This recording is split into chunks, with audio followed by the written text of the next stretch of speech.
back to my mom's recipe box. Today we're in for a treat because I'm making my mom's famous scalloped potato recipe.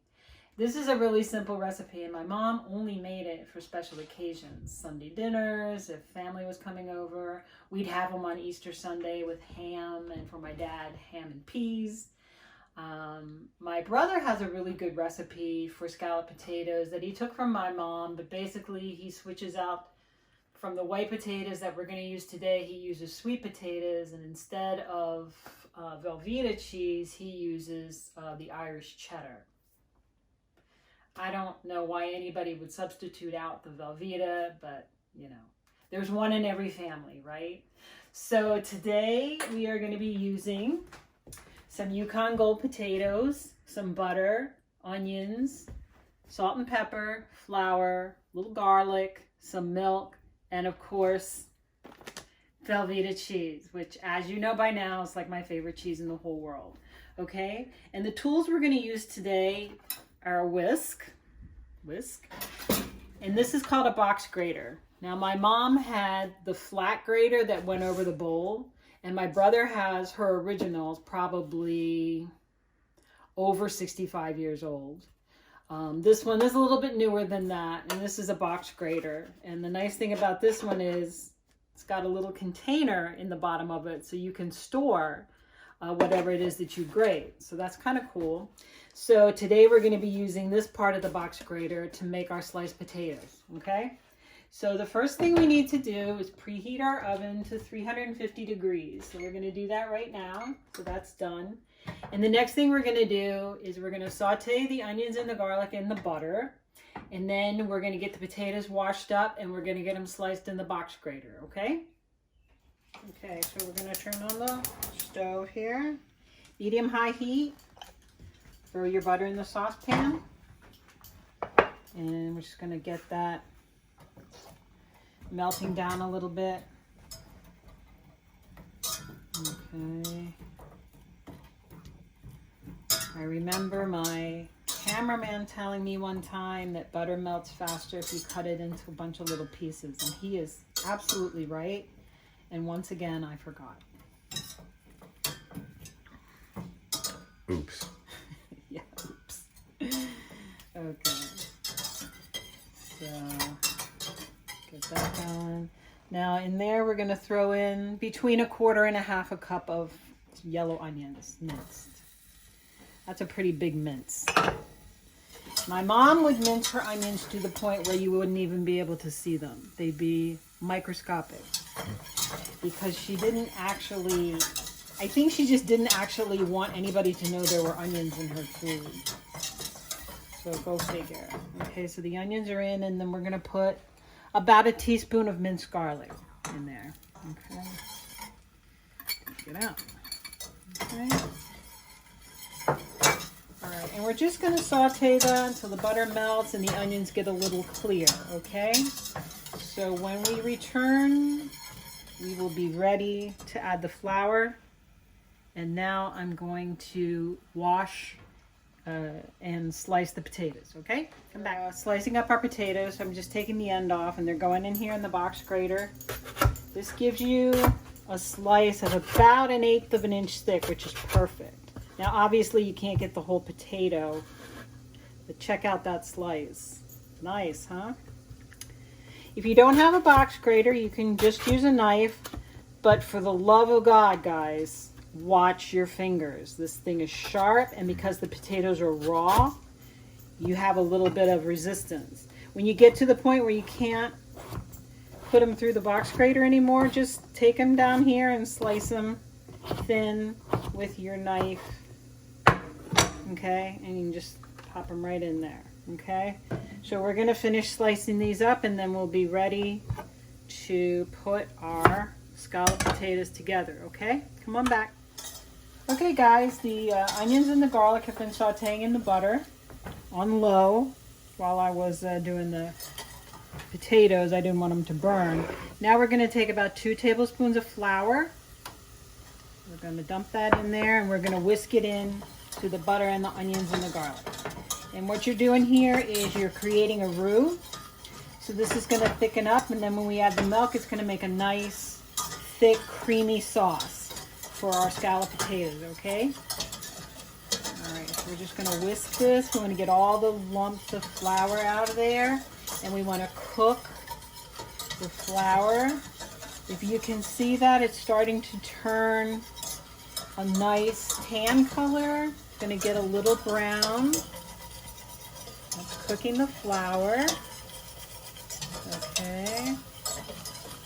And now what we're gonna do is we're gonna add the milk. And the milk's been sitting out for a little bit, so it's about room temperature. I'm just gonna sneak under here. And we're just gonna slowly, gradually add the milk. Okay, there we go. Keep adding. It smells good, guys. It smells like fried onions and garlic. It's a good smell. All that in there. And then we're just gonna whisk this until it thickens up, okay, and gets a little bubbly. So that should take a couple minutes, so you can come back and we'll check on it.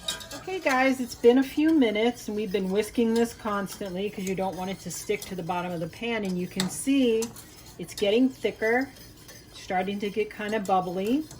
Okay, so it's ready for the cheese. So we're gonna cut the heat off, and then we're gonna get the cheese, and we're gonna put about half of this bag of cheese in the sauce, okay? Just about half. We'll sort of eyeball it. Okay. That seems pretty good. And then we're gonna whisk that in until everything is melted, which of course with Velveeta takes like a second. See, look at that, melted already. How can you not love this cheese, huh? Okay, we got that whisked together and it's nice, getting kind of smooth, just what we want. Okay, so that's our sauce. All right, no heat on there, so that's good. Now, we're gonna take our potatoes that we've sliced, and this is gonna be a challenge because there's more potatoes in the grater than there's room for in the bowl. So these are gonna go everywhere. I'm just warning you in advance. Okay, so let's just do it like that. So we're gonna take our potatoes, about half of them. All right, about half our sliced potatoes, and we're gonna put them over here in our pan. All right, look at those nice slices. See that? The potatoes we washed, but after we washed them, we dried them really well. So, because we don't want them to turn brown. Because potatoes, once you slice them and wash them, they turn brown fast. It doesn't really affect the taste, but I'm not crazy about the looks of a brown potato. That's just me. Okay, so we got about half our potatoes there. And we're gonna come here and take about half our sauce and just pour it right in here, okay, like that. Okay? Sorry, I didn't mean to smack it down there like that. We're just gonna kind of get the sauce in the potatoes like so. Good. And then we're gonna take our salt and pepper, and we're gonna take about half our salt and pepper and season right here, okay? Like so. Okay? And we're gonna take the rest of our potatoes and we're gonna put them in here like so. Okay, there we go. There we go. Okay. Like that. Okay, you get the idea. Be creative or whatever. There you go. Now, if you don't feel like making scalloped potatoes and you have these beautiful sliced potatoes, you can make potato chips. Just fry them in a little peanut oil. Or you can brush them with a little peanut oil and put them in your air fryer if you have one. Make some nice, healthier potato chips. There we go. And that's good. And then we're going to take the rest of our sauce. We're going to pour it over our potatoes. Ooh, yum. There we go.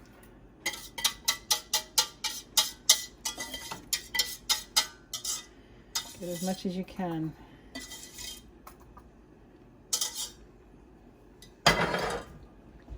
And then we're going to take the rest of our salt and pepper, sprinkle it on here. Okay. This is a mixture of black and red pepper and also a little bit of chipotle seasoning and some pink Himalayan salt. Then you're going to take the rest of your cheese, sprinkle it on here. There we go. Guys, does that look great? Do you want to eat that right now, even though the potatoes are raw? Maybe not. Okay, we're going to put this in a 350-degree oven for about half an hour. Okay, guys? So come back and we will have some delicious scalloped potatoes for you to try. Okay, come on back. Okay, guys, it's been about 35 minutes and we're taking the potatoes out of the oven. They're bubbly and nice and cheesy looking. Let's turn this off. One way you can tell if your potatoes are finished is stick a knife in them. And let's see here. Take this knife. Stick it on down there. You know what? I don't think these are done yet. Well, that one's done. I'm going to give them about 5 more minutes, you know, because they don't necessarily feel super soft. So I'm going to put them in for 5 more minutes, okay, guys? So maybe about 40 minutes total, all right? Okay, so the potatoes have been out of the oven and they've been cooling a little bit, and now we're going to serve them. Check that out, guys. Creamy, delicious, stuck to the spoon scalloped potatoes with onions and garlic, salt and some different kinds of pepper, and that fabulous Velveeta cheese. Come on back, we're gonna taste this. Okay guys, it's tasting time. So we have a lovely plate of my mom's scalloped potatoes with cheese. And babe, are you ready for the taste test? There we go. Okay, chef first. Chef first, I would say no. It's good. Really good. Very good. You can taste the onion and the garlic. Potatoes are great. A little bit of pepper in there. And that cheese sauce, forget it. Outstanding. It's so good. So good. So we're going to sit down and just demolish this plate. Thanks for coming. Make sure you like, subscribe, hit the bell, share, so you comment, get notified. And who are we dedicating this to? These cheesy scalloped potatoes are dedicated to our good friend Guadalupe, who requested it. Now she can make it for the whole family. You'll let us know how they turn out, okay, Guadalupe? Let us know, Guadalupe. Thank you for the suggestion. It's one of my mom's faves. Absolutely. Bye-bye. Take care. Guys. Wash your hands. Wash your hands. Go We have to keep eating. Okay, bye.